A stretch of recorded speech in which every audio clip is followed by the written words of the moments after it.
السلام علیکم ورحمۃ اللہ وبرکاتہ۔ اللہ رب العزت فرماتے ہیں وَإِذَا رَأَيْتَ الَّذِينَ يَخُوضُونَ فِي آيَاتِنَا فَأَعْرِضْ عَنْهُمْ حَتَّى يَخُوضُوا فِي حَدِيثٍ غَيْرِهِ، کہ جو لوگ اللہ کی آیات میں دین پر،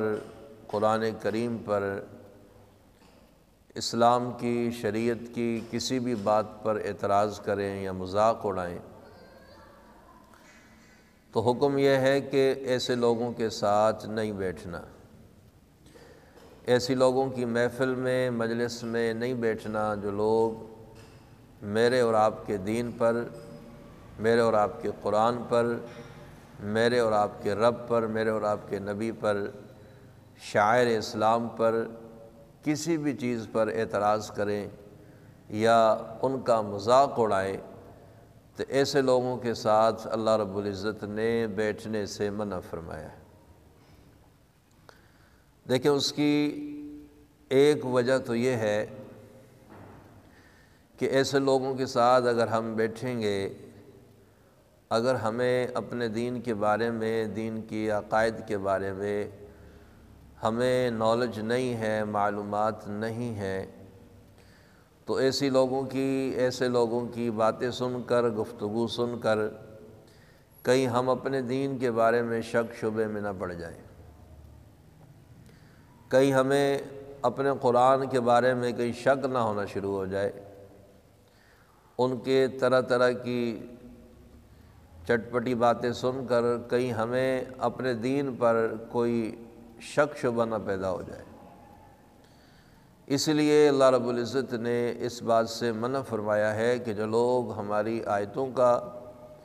ہمارے دین کا، شریعت کا، قرآن کا مذاق اڑاتے ہیں، اعتراض کرتے ہیں، ایسے لوگوں کی محفل میں، ایسے لوگوں کے جلسے جلوس میں، ایسے لوگوں کے ساتھ بیٹھک نہیں کرنی، ایسے لوگوں کی صحبت میں نہیں رہنا، اپنے دین کی حفاظت کے لیے، اپنے نظریات اور عقائد کی حفاظت کے لیے ایسے لوگوں کی مجلس میں نہیں بیٹھنا۔ کافروں کا شروع سے یہ طریقہ کار رہا ہے کہ وہ ہمیشہ کسی نہ کسی بات پر، کسی نہ کسی قرآن کی آیت پر، آپ صلی اللہ علیہ وسلم کی کسی نہ کسی حدیث پر اور دین اسلام کی کسی نہ کسی حکم پر کوئی نہ کوئی اعتراض یا مذاق ضرور کرتے رہتے۔ آپ صلی اللہ علیہ وسلم کے زمانے کے اندر بھی یہ سلسلہ تھا۔ قرآن کریم کی سورہ بقرہ، جس میں اللہ رب العزت نے گائے کا ذکر فرمایا، قرآن کریم کی صورتوں کے جو بھی نام ہیں وہ کسی نہ کسی مناسبت سے، سورہ بقرہ کو سورہ بقرہ اس لیے کہا جاتا ہے، اس میں اللہ نے ایک گائے کا واقعہ بیان فرمایا تو اسی کی مناسبت سے اس کو سورہ بقرہ کہہ دیا۔ اسی طریقے سے سورہ نساء، اس میں عورتوں کے مسائل، احکامات کا ذکر ہے تو اس کا نام سورہ نساء رکھ دیا۔ سورہ مائدہ، مائدہ کا معنی ہے دسترخوان، تو اس صورت میں عیسیٰ علیہ السلام کی قوم کے ایک مطالبے کا ذکر ہے کہ ایک دسترخوان آسمان سے ہم پر نازل ہو، اس میں پکے پکائے کھانے جڑے ہوئے ہوں،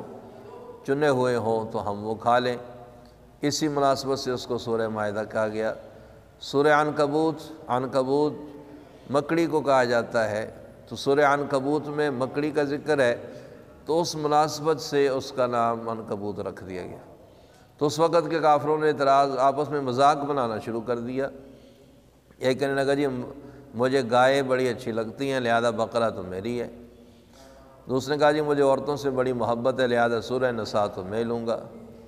تیسرے نے کہا جی مجھے کھانا پینا بڑا اچھا لگتا ہے، مجھے کھانے پینے کا بہت شوق ہے لہذا سورہ مائدہ میری ہو گئی۔ یعنی اس قسم کا مذاق قرآن کی صورتوں سے شروع کر دیا تو اللہ رب العزت نے اہل ایمان کو منع کیا ہے۔ یہ تو اس دور کی بات تھی۔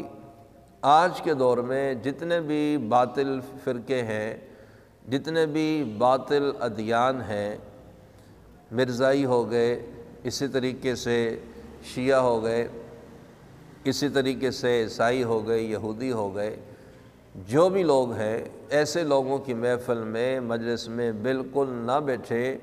کہیں ایسا نہ ہو کہ آپ کو اپنے دین پر شک شبہ ہونے لگے،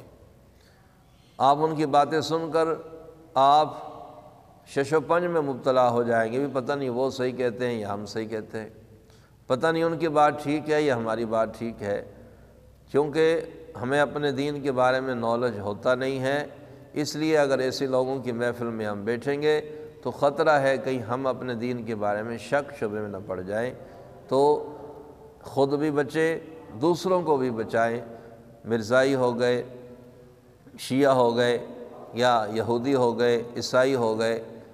جو بھی اسلام مسلمانوں کے علاوہ جتنے بھی باطل مذہب ہیں، باطل فرقے ہیں، باطل ادیان ہیں، ان کی صحبت میں، ان کی محفل میں ہرگز نہ بیٹھیں۔ یہ آپ کے لیے بھی اس میں خیر و برکت ہوگی، آپ کے دین کی بھی حفاظت ہوگی، آپ کے عقائد و نظریات کی بھی اس کے اندر حفاظت ہے۔ اللہ ہم سب کو اپنے دین پر استقامت نصیب فرمائے اور ہم سب کو دین سمجھ کر اس پر عمل کرنے کی توفیق عطا فرمائے۔